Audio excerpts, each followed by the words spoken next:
What happens when you have such vile, putrid, and bottomless evil come face to face with a man who has nothing to lose and no one left to live for? That is the question I seek to answer with tonight's deep dive. And the movie for tonight is The Man from Nowhere. This is going back a while ago, 2010. This is a Korean thriller.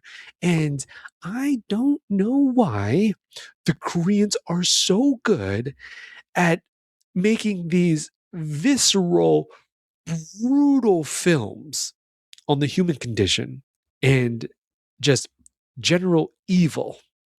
But this one right here, this movie hits like an absolute train. So my first two disclaimers, and it's going to be two for tonight, because my usual one is if you haven't seen it yet, by all means, go check it out. The Man from Nowhere. I recommend you watch it in the original Korean language. I usually watch all films in their original language. Yes, I am a subs type of person. Though, if you don't enjoy reading and watching, then by all means catch the dub. But this one right here is a hardcore action thriller about some of the most heinous evil that unfortunately happens in this world because the human experience and this planet Earth that you and I live on, anything and everything does transpire. This is the full spectrum. And when you have some of the most magnificent, beautiful, amazing, wonderful things on the opposing end, you're going to have where we're headed some of the things that happen in The Man from Nowhere. So, spoiler alert, with the second disclaimer, oh, okay. So this movie is strictly 18 and up. If you are not a legal adult yet, I cannot recommend you watch this film. This is absolutely not for children, minors, and honestly, even young adults. I know. How boomer of me, because nowadays on the internet, it's not like I could stop you, but I am going to say it.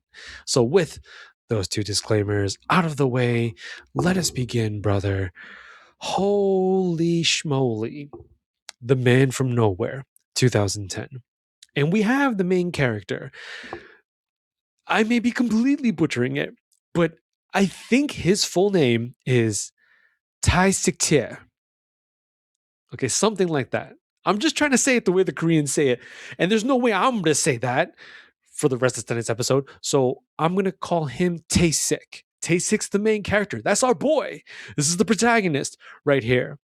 And it begins with not him. It actually begins with the police force in the city of Seoul. This is Seoul, Korea, South Korea. Is that the exact location, the setting of the film?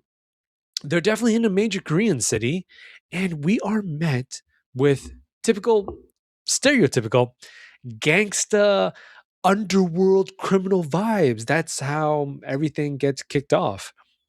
This is a stakeout.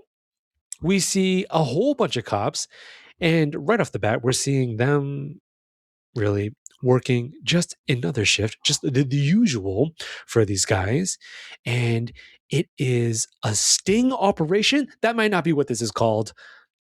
I only know cop stuff from movies. If this is not a sting operation, then it's just they have a target that's inside of a club and they're trying to catch him in the act of doing something illegal. He's massive, super, like a human. He's like a sumo wrestler. I know that's Japanese, but he's like a Korean sumo wrestler, dude. Okay, pretty much. If you play video games, bro, this dude is like one of the sub bosses to get to the final boss in a Korean mafia and gangster game. And they're trying to bring this guy down. And it doesn't go very well because there's this lady, and she is quite beautiful.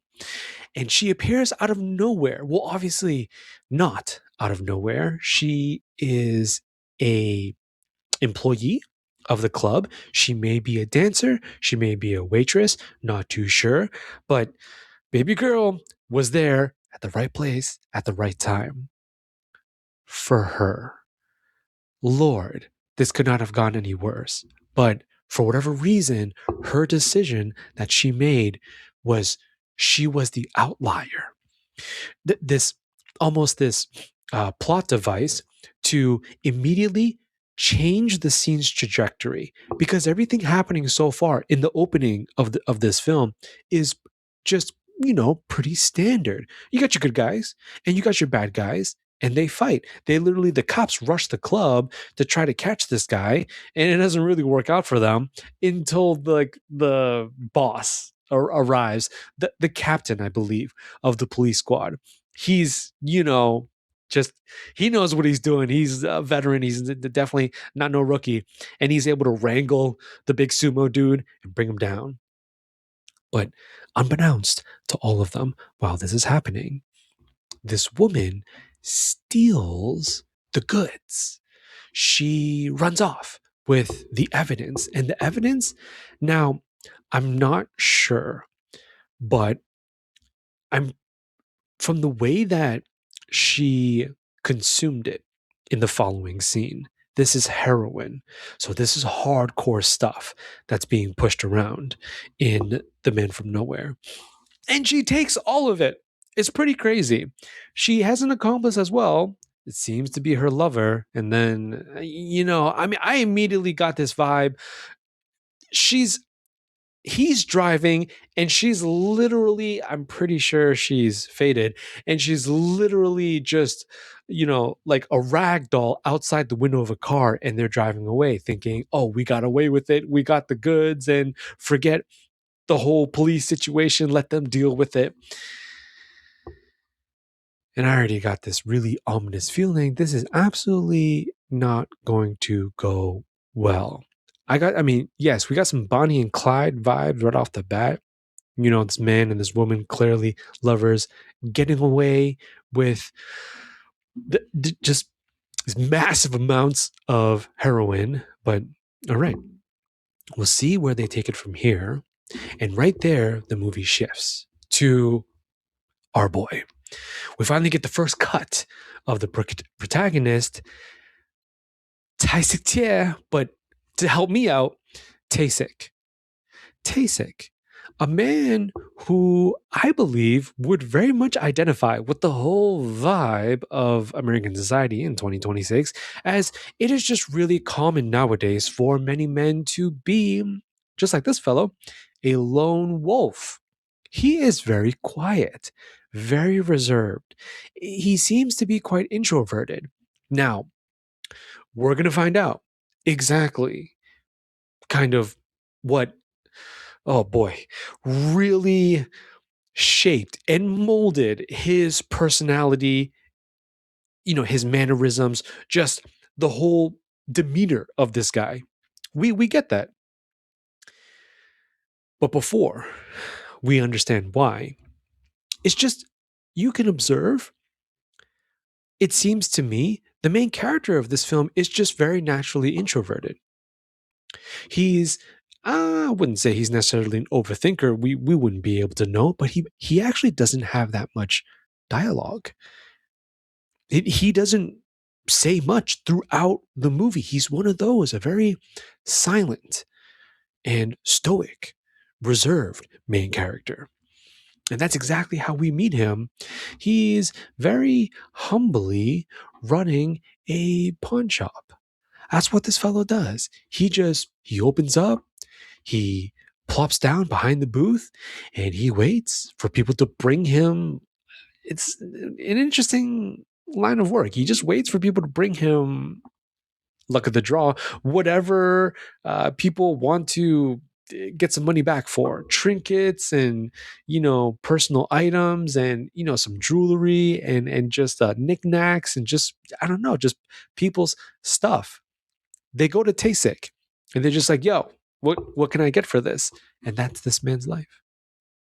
And that's it. And so he's at work and he's living his life and he's chilling. This guy, he's really emo too. Now, once again, oh, we gonna find out why. But he's got the emo cut and everything. He's got literally you're only able to see one eye. This haircut was so popular back when I was younger as a millennial. You don't really see that nowadays.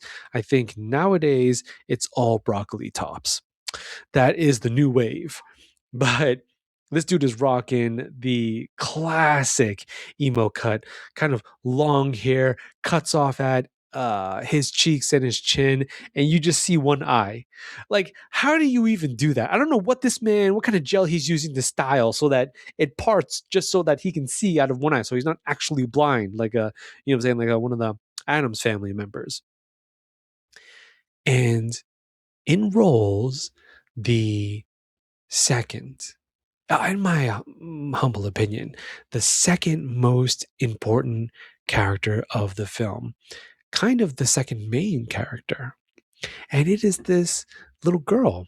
I believe she's in second grade. Absolutely adorable. And her name is Somi. And Somi rolls on in and immediately she immediately starts yapping Tasik's ear off. Okay, so right off the bat, very very wholesome interaction. I mean, what do you even call this? Relationship, friendship, sure, but I really want to try to use the movie's vibe, the intentionality that the director, to me, was trying to show us through their interaction. It's not like that at all. I'm not even really sure you could call them acquaintances. So Tasik doesn't know her. But the thing is, Tasik sees her all the time. Because Tasik doesn't talk. But this little girl, she lives, I want to say obviously close by. And it's either every day or she comes quite often to visit Tasik and just talk him into oblivion. Oh my god, this little queen has so much to say. She's a yapper, you know what I'm saying? Like I feel that, of course I feel that. And she is talking about anything and everything to him. Her day, how she feels, like what she's got questions, whatever she's literally whatever is flowing through her mind is at the very same time coming out of her mouth. That she's one of those people. Bless this girl's heart. And Tasik, interestingly enough, I believe that this opener allows us to peer into Tasik's inner character.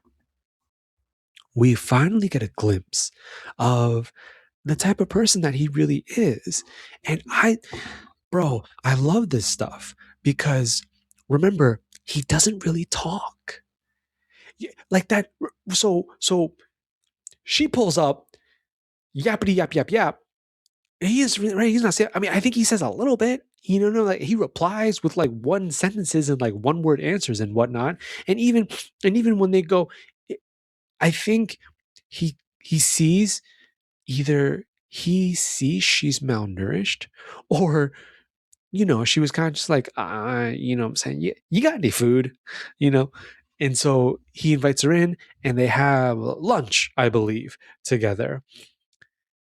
And that's what just shows the audience immediately. Tasik is very kind, very compassionate fellow. I mean, because there is no reason, because he runs the pawn shop, but he lives there too. Like once he locks it up, because it's not that big, I think he steps out of the booth and he like goes down the hallway, and that's his little apartment. So there's absolutely no like a normal interaction would have been leave. She sells this little MP3 player to get some money because I believe she's poor, and it's difficult for her to find adequate amounts of food every single day for whatever reason. We're going to find that out as well. She This is just what she does to get money. And he doesn't say a word. He's kind of just like, well, I'm about to have lunch. Do you want some lunch? And it just cuts right over to both of them at the table. And she is just gobbling it up. She's so hungry. He doesn't say anything. He doesn't, he doesn't question why. He doesn't, nothing like that. He eats himself as well. And this is just evident of kindness.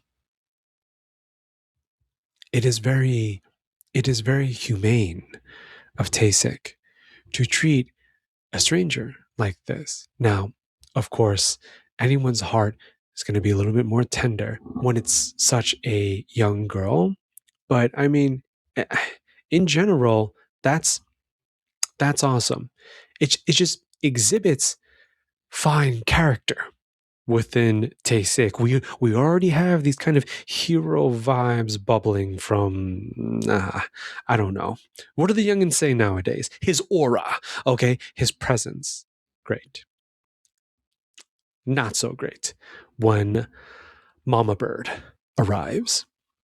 Her mother storms Tae-sik's pawn shop, demanding to know where her daughter is. And she suspects, well, probably because the little queen runs around here all the time, that she's somewhere around here. I mean, she was right. But the little girl, for her own reasons, kind of didn't want to see her mom, had had no intentions of being like, oh, hey, yeah, you found me, mom, here I am. No, Somi wanted to avoid her. And so Tae-sik covers for her. Now, I was like, oh, this is interesting. This is going past the boundaries now of general kindness, just to give food, give your time, okay, a listening ear, right, to somebody who has something to say. That's a wonderful thing. Um, just in terms of human to human connection and bond. But for him to have very masterfully, okay, this is some kung fu ballet balance right here.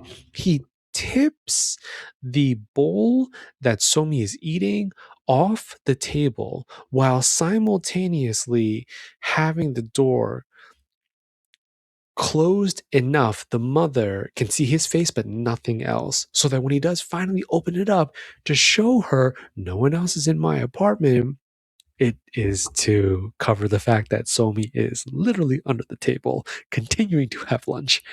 And that's awesome. He is prioritizing this little girl's well-being at the drop of a hat. My man doesn't even really think about it. He just does. That's very telling of his natural tendencies. And she is a mess. Not Somi. Somi's mom. Oh my goodness. She's, like cussing him out, being a weirdo, kind of creepy. She was kind of just like, if you want me, just say you want me. And then Tae-sik, he's super Chad, but he's also the quiet, what is this? The stoic, reserved Chad. Bro, you saw the movie too. He doesn't say anything. He kind of sits there and he just takes it, that's awful. I guess you gotta take the hits as they come as a pawn shop owner, right? Whoever comes in may be trying to deal business with him. So it is what it is. And she storms off, and that is the end of this weird triangle of Tae-sik, Somi, who is so fatefully intertwined with him because we see she's around here all the time. But then there is this kind of ominous tertiary connection where the mom is just having a really tough time in life. And so now we go a little bit deeper into the film, and it starts to get so freaking wild when it's pieced together. Goodness gracious. The waitress or, performer at the club, that's Somi's mom. The woman who is leading out the car, having the time of her life on freaking Cloud 9000 off of heroin with whoever that dude was, who probably does not have the best of intentions for Somi's mom. This is the same woman. And later on, very painfully for us to watch, Somi gets home and she sees that her mother has absolutely no desire to be one whatsoever. It's awful. This is a very intimate look at what happens when some human beings have children that they don't mean to, that they never had the intention to, that they don't care about in any way. And that's when that's when it really hit me. And my heart drops a little bit further now, because I believe that Somi's eloquence and her kind of very cheerful and constant charisma is a coping mechanism. It seems Somi is always talking and always trying to come up with ideas, and she talks to herself. She'll talk to random people. She probably talks to Taesik the most, is because the silence, being quiet, being reminded that she's living a life in which the only family member, the only human relational connection to somebody, which is her own mother, is horrendous. Her mother is almost never sober. I believe strange men are constantly entering and exiting the premises. And she absolutely does not care for Somi at all, except, I guess, when she feels the need to go and hunt her down when she hasn't been around the house in a while. Other than that, Somi feeds herself, takes herself to school. It's, not much of a mother and daughter relationship. And it gets worse and worse and worse because she steals. That's how she's getting by. That's how she's getting stuff for the pawn shop. And Taesik runs into this whole scene accidentally. And it's, brutal when she's being interrogated. She's being confronted, caught red-handed. Were you trying to steal this other kid's backpack? And she's trying to outplay them. She goes, no, I'm just trying to compare and contrast it with my bag. And the kid goes, you don't have a freaking bag. And I was just like, oh no, like that wasn't like I see you, Somi. It's a valiant attempt, but no, man, it's not going to fly with you surrounded by adults who have it out for you. And Taesik rolls up, and Somi points at him. The teacher goes, why are you pointing at this? Is that your dad? And Somi goes, and see, here's the thing. It's scenery. It's interaction. It's we are kind of external with external events. We are explained the internal quality of the man that Taesik is. I think this is so interesting because how do we meet Tasik? Very kind. He's feeding some strange little girl who's clearly very lonely, and it's like, okay, sure, that's cool. But then in that moment where maybe he could have stepped in and he could have been like, oh, hey, like it's okay, like she doesn't need to get in trouble for this. She can, I got her, like whatever. The teacher and the principal, maybe, or whoever else, there's a few adults there, school staff, begin walking towards him to be like, hey, yeah, you, sir. So is this your? And he, Tasik, takes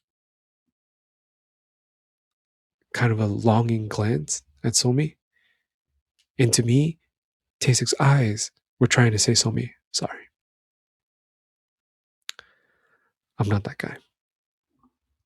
And he walks into the alleyway, and my man disappears like Batman. He just vanishes. Okay, it's like Tasik's got some secret abilities, and so he just leaves, and he completely shatters Somi's little heart. And she she finds him and she lets him know too. And she's in tears. And I was just like, I thought this was, supposed to be some kind of kung fu, crazy action movie. And so far, this is just like a really heartfelt, sad, feelsy tragedy movie. Like, what the heck? Because that, what I'm saying, like that one was that scene was a tearjerker right there, as she tells him, no one wants me, but even though no one wants me, none of them are as mean as you, Tasik. Because at least none of them denied me right in front of my face. Tasik still doesn't say anything. I believe here that Tasik doesn't know what to say. He's already really reserved, but in a moment like that, I believe he definitely concluded, she's so little. Second grade. I don't even think she can do it. She's really smart. She's really bright, but she doesn't really even know half the things that she's saying. You know what I mean? And so Tasik is kind of just thinking, I'll listen. I'll listen because she needs somebody to listen, but I'm not gonna fight her on this because he's dealing with so much himself. It's probably one of the reasons why he's so quiet, on top of just being a naturally introverted person. And she leaves. And she goes, before I leave, give me back my MP3 player. He's like, all right. Because he's been listening to it too. He's been keeping it and listening to it. Like, let me see what she thinks is good music. And he even says most of it's awful. I don't know, whatever little kids listen to. But she has no money this time. Instead, Somi gives Tasik a Yu-Gi-Oh card. I don't know if you played. I did, actually. I did. I like the heart of the cards. Oh Lord. I was more Kaiba than Yugi though. I was edgy when I was a kid. And I did play. And the card that she gave Tasik was the Dark Knight. With even that, there was an inscription too. I can't really remember, something like he appears, but then he rides off when he disappears when the sun rises, something like that. The Dark Knight, just a very like clear, like a clean steel clad knight on top of his trusty steed, and that's the card. And Taysa kind of looked at it like, interesting card. The director was basically giving us a plot device to kind of prep the rest of the film. And this is where things go absolutely bat poop insane. This is where the movie gets haywire, and the legend of the man from nowhere truly begins, because Somi's mother, obviously, when you're living such a fast life, fast and loose,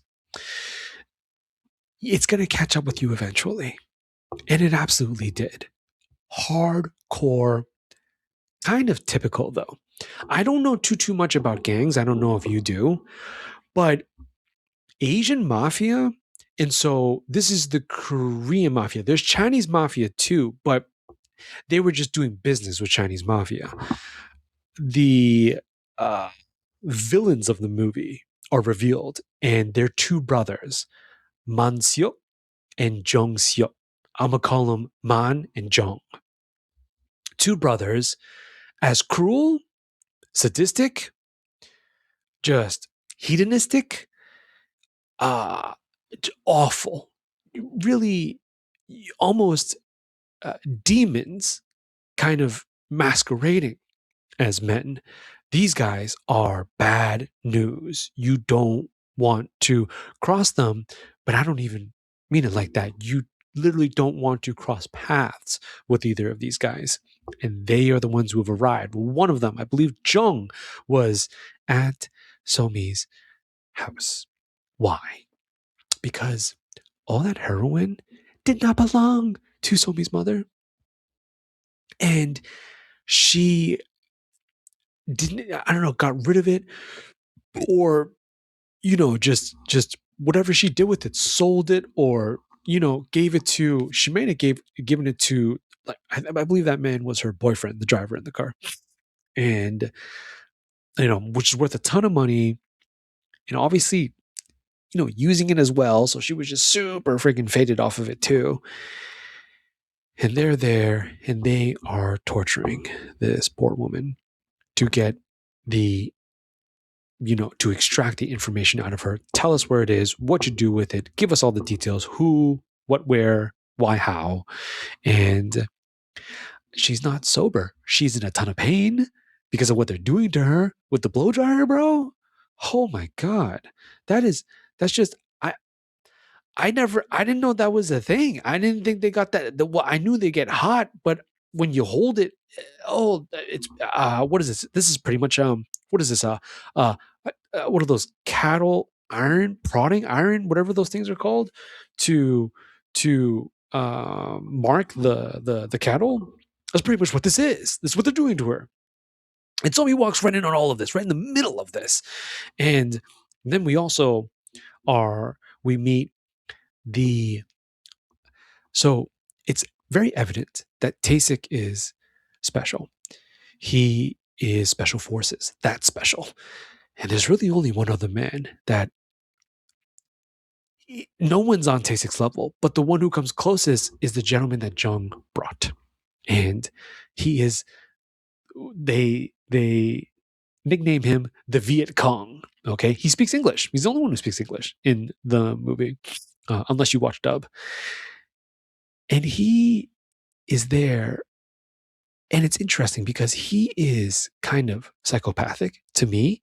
He's all about the thrill of the fight. That's all he really cares about. He's a true warrior at heart in this way. He lives this life because he just wants to experience the intensity of combat. And so he's doing that. And he's the one who holds Somi still so she doesn't yell, scream, try to do something crazy to protect her mom. And he even covers her eyes to shield her from the visual, raw imagery of what is being done to her mother. Really, really, really brutal stuff. But this is just what the brothers get into, though. Why?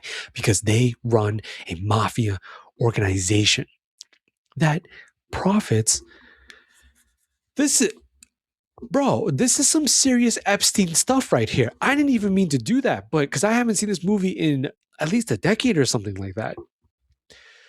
And I was just looking for, these silent, stoic, masculine themes, which is very prevalent in The Man from Nowhere. But oh my God, dude, the evil in this movie is these guys they run a business, kidnapping, trafficking kids, and then harvesting their organs and enslaving them to run a heroin mill, if I'm saying that right, on top of typical murder, extortion, abuse, just basically men who believe that they have been born into positions in life where there is no consequence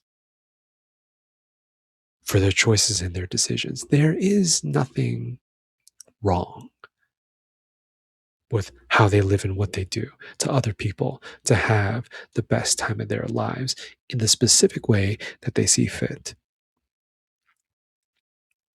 That is until they meet Tasik. Tasik has no desire. This is what I get from him. He doesn't want to have any part of this.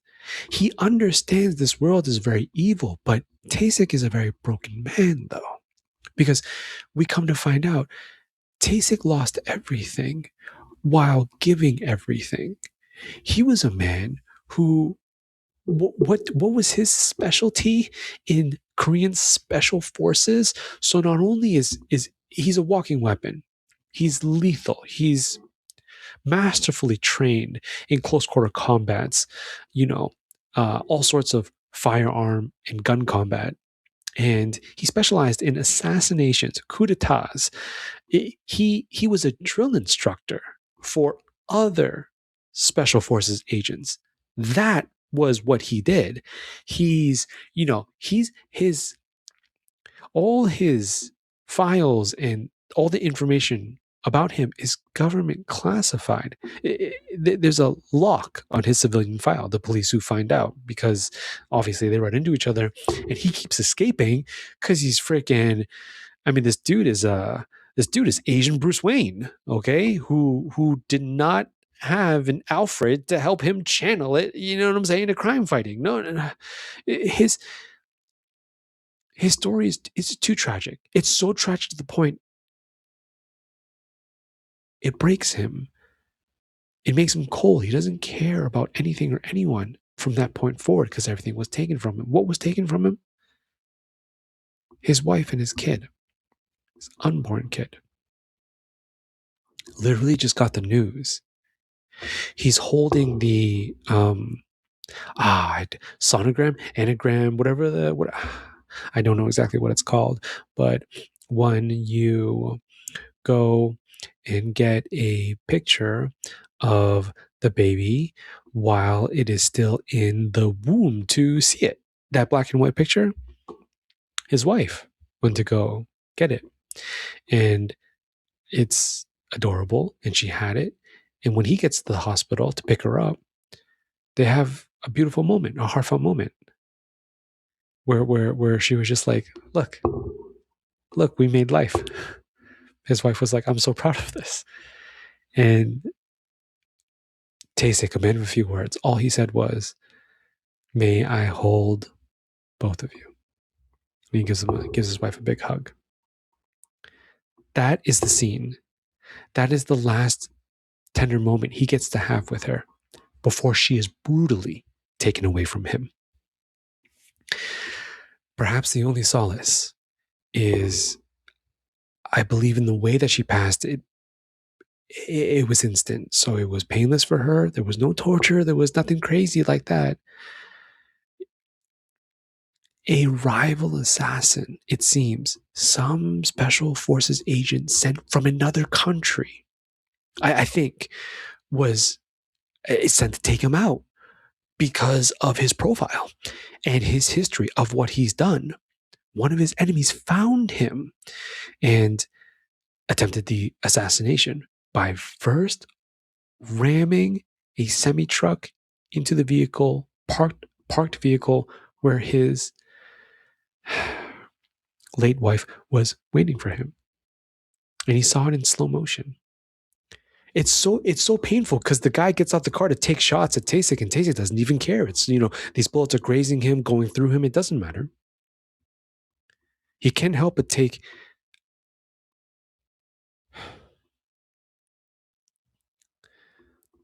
I think, as with any man would be able to identify what he was going through in his mind, this is This is a very instant connection of male empathy right here. Because you see it in his eyes. All he's looking at is where his wife was supposed to be waiting for him. And he's just trying to crawl to her with bullet wounds in him. That's what happened to Tasik. That's what he got for all of his service and for all of for the fruits of his career. You know, following orders, doing what he felt was right.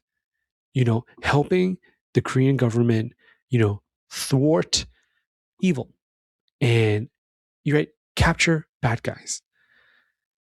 And he's dang good at it too. He's gifted in this way. So it's no wonder he was top dog. And that was, in this story, The Man from Nowhere, that was the fate he was given. And I think this absolutely, what does that do to you, bro?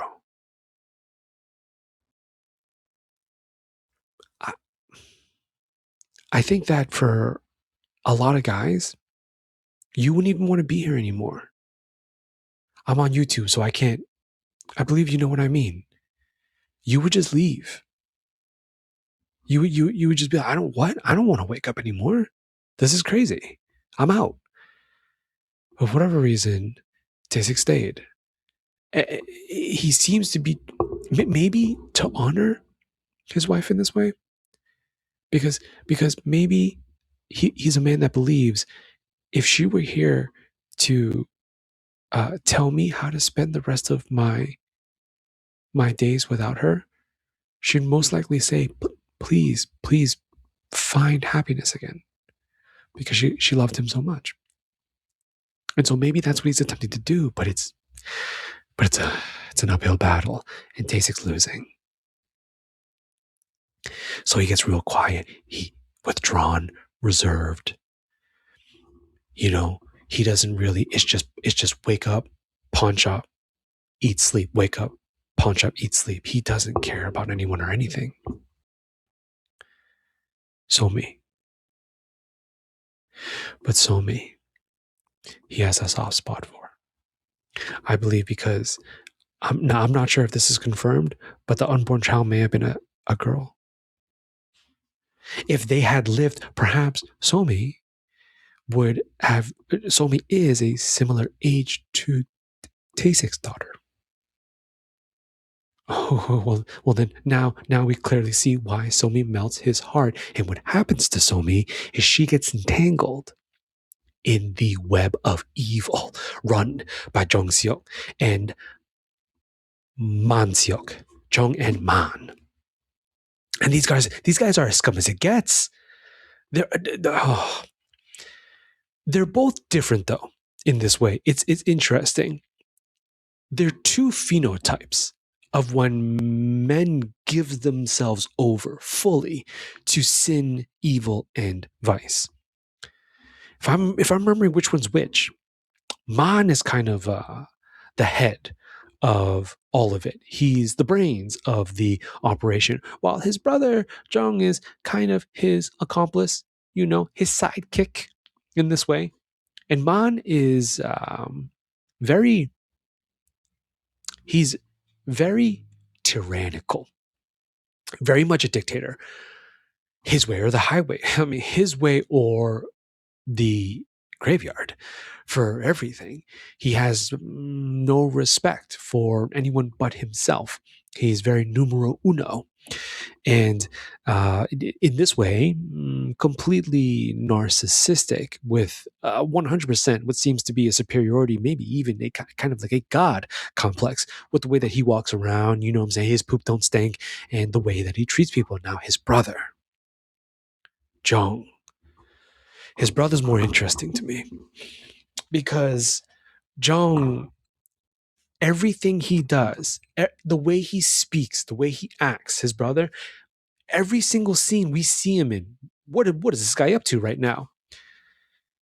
It is the maximization of perceptual and sensational pleasure.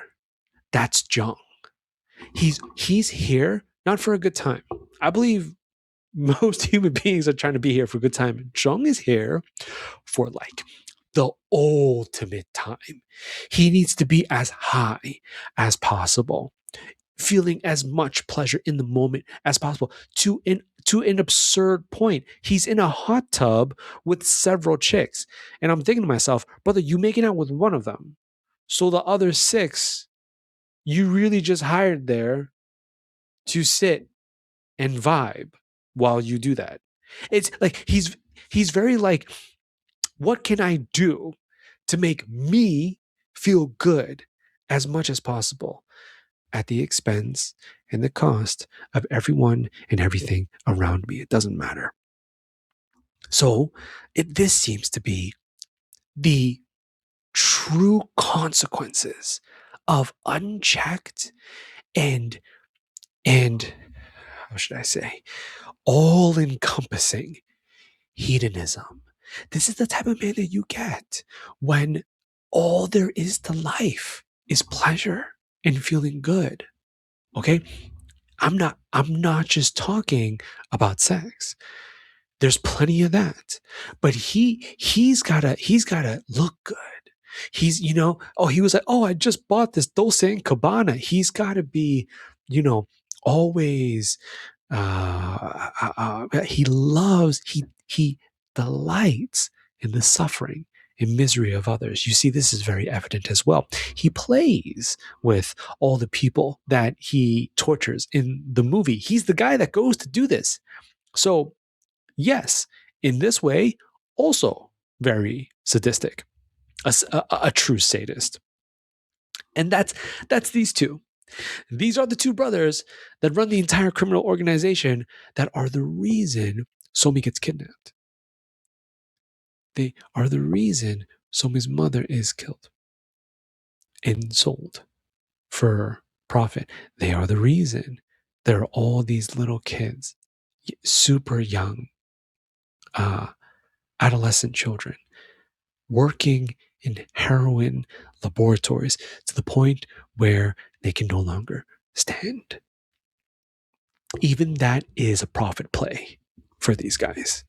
Because when that happens, then now they have more body parts to organs, well, both to sell. It's absolutely crazy. All sorts of, and we got these like sub villains as well. You had the surgeon, super creepy, super lost his mind, insane with the heroin, because of the heroin stuff. You got all the goons, okay, all the henchmen of the Korean mafia, all right, that are following around Man and Jung. And what happens is Tae-sik not only has the skill set, that's what makes this movie, that brings the action into the action thriller of The Man from Nowhere. But I believe what they just underestimated, and also just, how could you expect this? Tae-sik has nothing to live for. He doesn't care. That's incredibly dangerous because there's nothing holding Tae-sik back. There's nothing Tae-sik needs to think about, worry about, take into consideration before he does anything. Tae-sik is free in this way. He may bare his fangs to his heart's content, and he brings it down full force on all of the entire Korean mafia organization. Basically, he heads into the belly of the beast. He goes into the pits of hell personally, intentionally. He pays a visit to these demons. That's literally what they are. The way that they live, the way that they treat people, what they do to people, it's as heinous gets. And they finally run into reckoning. They run into consequence. Tae-sik is that consequence. Bro, those few final sequences when he starts tearing through. Okay, so when he gets the haircut, that's when That's like, I don't know. This is like an action movie thing. The haircut is just the signal okay, or like signifying Taysik is going all in. Taysik did not even plan to come out of that alive. He didn't care. He was like, I'll go with these guys. That's fine, but I'm taking every single one of them with me because of just the horrors that he witnessed and what snapped him. Now, thank goodness, the Viet Cong, see, the one man who is an actual, he's the only guy there, not for the maximization of hedonism and, uh, you know, what is it? Power complex and domination and conquest of other people and money and all of that. He's there because they hired him because he's really good at fighting because he loves the thrill of the fight. He's he's perhaps the one, I believe, the one true warrior that runs into Tasik. Unfortunately, they could not have been on the same side. If they had united, it would have been it would have been like an even faster rap for everyone else. But that's just that wouldn't have made for such a epic climactic final fight scene where these two finally meet. He's got a heart, and that's great to see. You know, something about men who there are almost these unspoken fundamental principles that are attached to the warrior phenotype. You know, like true warriors. I live for combat because I want to test myself and I want to see how far I can go.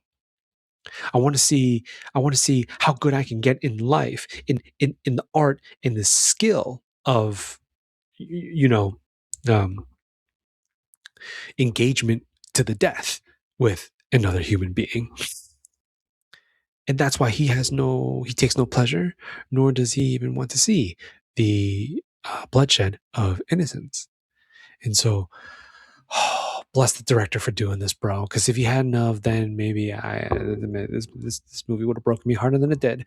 But he saves Somi. Let's go. He saves Somi from the super creepy weirdo surgeon, the sicko, and that's freaking awesome. I wonder if Tasik didn't know. If Tasik had known Viet Cong saved Somi, I wonder if he would have been like, "Hey, whoa, no, wait, what? That's awesome. No, this is fine. It's cool, dude. Like, go." Probably not, because remember, Mr. Viet Cong is psychopathic. He's not, he's kind of evil too, but he's evil because he stops at nothing to prioritize the fight. So, he'll kill innocents. You know what I'm saying? Like he'll throw somebody off a rooftop, like whatever. He barrels his way through to Tasik because he sees Tasik as this. He's literally the Viet Cong dude is that meme, and the meme is our fight will be glorious. That's what he lives for. And so he makes a beeline for Tasik. And at the very end, when he could have just shot and killed Tasik, he doesn't. Typical true warrior vibes. And right, the classic, this once again, haircut is a cue. Another classic action cue is when you strip down to, like your underclothes or just a t-shirt or something like that. And he takes off his jacket, and that's Viet Cong saying, "Oh, I've been waiting for this, bro. Let me see what you can do, okay? Because I'm gonna come at you with everything I got, okay? This you're gonna get." And he was so excited, because this is what he's all about. You're gonna get the very best of me, okay? And they duel, and it's so sick. That that knife fight at the end of the Man from Nowhere has to be one of the best hand to hand. How about close quarters combat with a single knife fight scenes of all time? This is how many shots did that take? I'd like to know. That was crazy. That was nuts. You love to see the camera stay focused. No shade, because when it's done correctly, it's not that bad. I'm gonna do a super quick shout out. You may see this film arrive soon enough on a Pillows of Man podcast coming soon near you. If you've seen the Bourne series. Yeah. Oh my God. Is that Jason Bourne? Yeah. Matt Damon. They actually do this. I also see this happen kind of in the James Bond movies as well, where the camera shakes relentlessly. Okay, to try and kind of capture the feel and the vibe of the action scene. That's not the case. The director. Oh man, didn't pull up the director's name. That's my bad. For The Man from Nowhere, brilliant director, he or she, because it was still shots.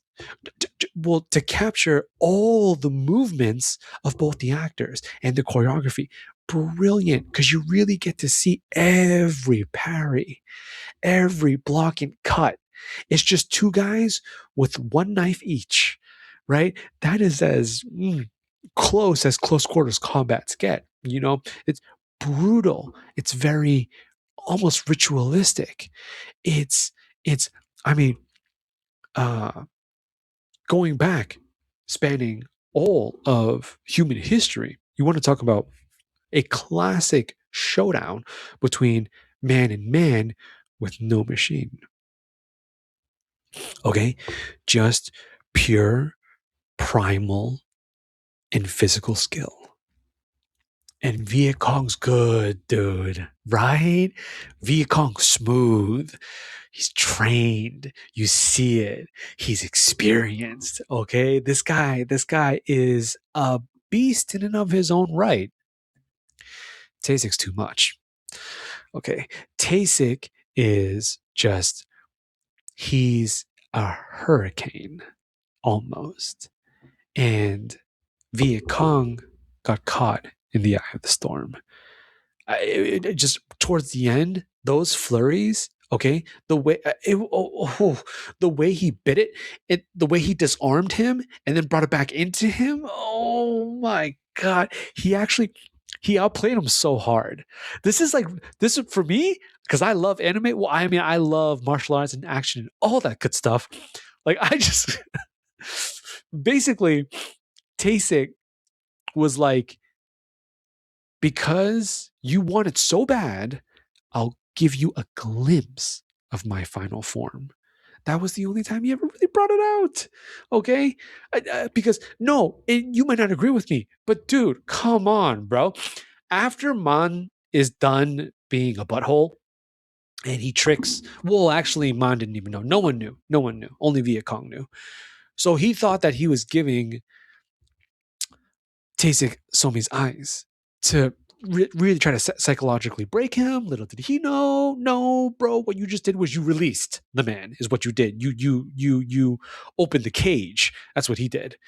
He's an absolute idiot. But I mean, hey, awesome though, because it led to his very satisfyingly brutal end.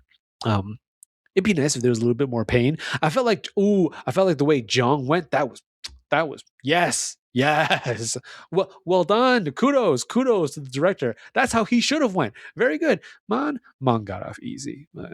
It's all good because they both met their demise, which is just. I mean, I'm not one to judge. That is God's place and God's place alone. But it's like, you know what I'm saying? These guys cannot be allowed to be. You have your right to be around other human beings revoked. This ain't working out. Okay. And Tasik took care of them. Fantastic.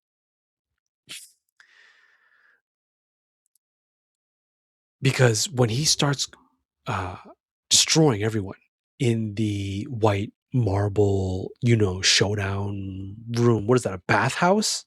I think that was. It's so clean. His shots are so clean. Well, because a man like that, he's already going to calculate. Right, the calculations begin the moment he steps in. So while these guys are laughing and underestimating and making fun of him and thinking that, there's no way, there's 20 of us, there's one of you, you're hilarious, dude. And who do you think you are? We're the Korean mafia. It's quite laughable. A bit of a power complex here, a fantasy, power fantasy. There we go. Maybe, probably. You know what I'm saying? In real life, I don't think so. In real life, it's like these guys got like machine guns and whatnot. It's like, how in the world? You know what I'm saying? But is it possible? When you have a special forces agent of this caliber? Maybe. Maybe. It is quite possible. But brother, the way he just 1, 2, 3, the most immediate threats go first. He rolls into cover, and the real game begins. Oh Lord, Tasic is just he's too clean. He's too clean. This is crazy. I play League of Legends. This is like watching a challenger player, solo a team, a whole team of 2 teams, 3 teams of silvers. This is crazy stuff. It's freaking awesome. Okay, why? Why do I say? Because judgment is happening. That's why this is awesome. Okay, this is purification. Okay, inevitable purification. I mean, you're gonna be evil in life. Okay, be evil. You're eventually going to run into. You're gonna slam into the consequence. I believe in that. I believe, that is a hidden way in which the world really does work. Yeah, you don't get away with it for forever. And when Tasic stepped into that room, all these guys, those timers ticking on top of their heads since the day they were born, every single one went up. And we witness a man who is just sick of it, fed up. He's done. He's concerned with one thing and one thing only now: erasure. And once everyone goes, and he finally brings Mon down, the scene saved me, bro. The scene saved me. What a roller coaster. The Man from Nowhere is intense. It's really intense. It's an edge of your seat action thriller. And it's also brutal. And they show everything. So first of all, you need to be an adult. And second of all, if you're in that mood, that's what I'll say. Okay? If you're in the mood for, witnessing true evil, but then seeing true evil meet satisfying, almost divine justice. So, it's the full cycle. And there's tragedy too, and the human condition and whatnot, the depravity. This is also a kind of also an intricate look at materialism, consumption, and hedonism gone wrong. Okay, when you take these 3, you play that game as far as you possibly can. That's what goes wrong here.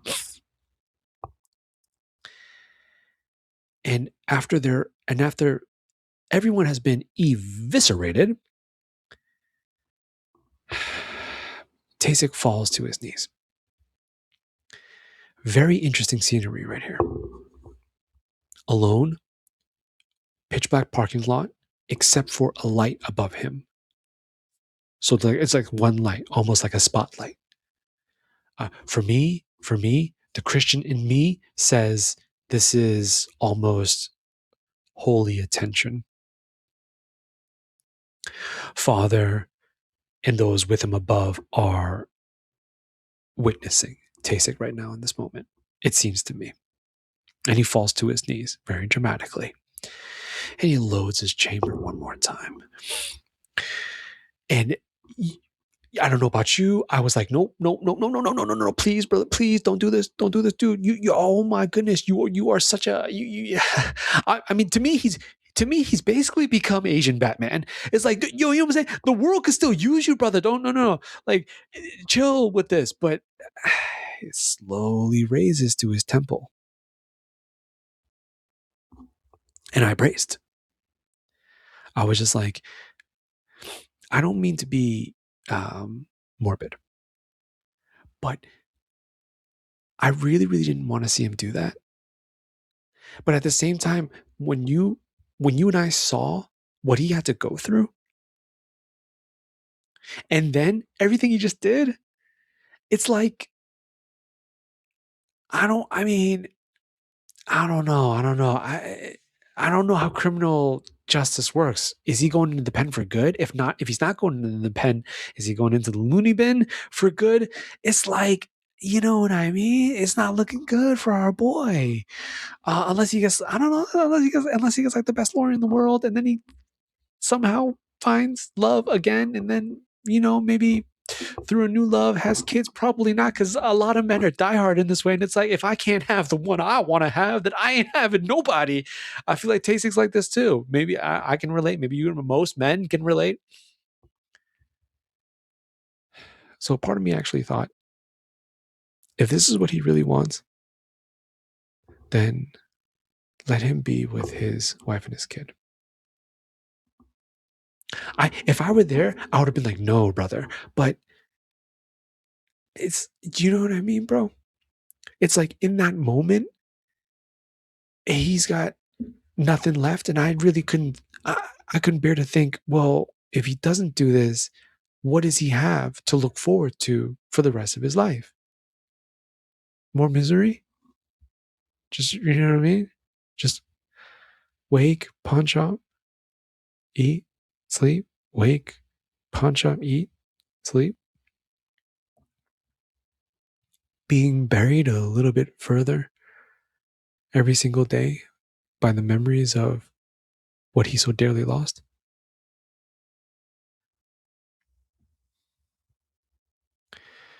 And that's when the light of his life walks around the corner of that ambulance. And he hears this little queen call out to him yet again, in the same way that you always did, every single day at the pawn shop. And it's Somi. And she's fine. And Somi runs out. And Tasik goes, don't. Please stay over there. I am covered in far too much blood. And this little girl, her response was, cool story, bro. And then absolutely just bear hugs the crap out of him. Fantastic ending. You know what I'm saying? Like, you can't ask for a better ending, because this is real life stuff. Bro, do you not see what's freaking happening with Epstein right now? This is very, very much real life stuff. It's always, I mean, this has always been a thing. But before the truth is unveiled at times, perhaps human beings still have the mask of ignorance to hide behind, because you don't fully know. So at least maybe then you're able to kind of hold in your heart this slight hope. Oh, it can't be that bad. It's bad, man. It's really bad. And this movie is a very raw and clear depiction of that. But it's almost all worth it. To protect the innocent, to uphold purity, to ensure that Somi and all those other kids, what a gangsta way to save those kids. That was freaking fire. No, literally, the whole place went up in fire. And then Tasik was just like, hold this phone.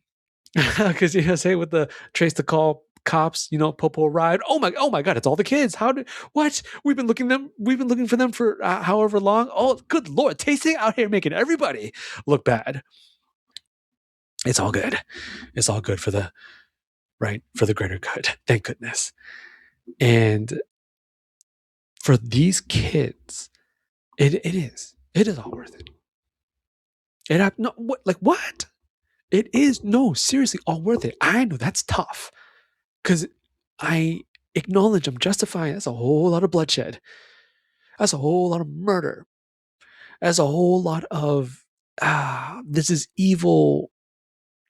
This is using evil to confront evil. But perhaps I have not seen enough of life yet. I'm not mature enough in this way. I don't know enough about, the wicked ways of this world yet. Where to me, the justification is good enough, bro. Oh man, you freaking kidding me? After everything they put those kids through, it's like, yo, No, we good. We good. I'll take it. I'll take every single one of these little kings and queens going back home, being reunited, or at least, put through a system that gives them the best advantages and opportunities possible. And my favorite, for evil to meet its very necessary and appropriate demise. This movie's heavy. This movie's hardcore. And this movie really, it doesn't sugarcoat a darn thing, because life sure as heck does not. So if you're in the mood for something like that, then by all means, you check out The Man from Nowhere 2010. Oh, one of the, I want to say, one of the most soul piercing action thrillers done by the Koreans around that you can get your hands on. So, and with that, I thank you so much for being here. Thank you so much for chilling with me, vibing, enjoying this conversation on the Pillars of Man podcast, your number one talk show for cinematic explorations and deep dives just like this on suffering, meaning of life, masculinity, God, love, and whatever other topics I can think of. You like content like that, you want more, you're looking for stuff like this, hit that subscribe button for me. If you're listening on Spotify, follow me on Spotify. Wherever you find this, shoot me a follow, because I'd love to catch you for my next one. But until then, take it easy. Take good care of yourself. And I love you so much. Peace.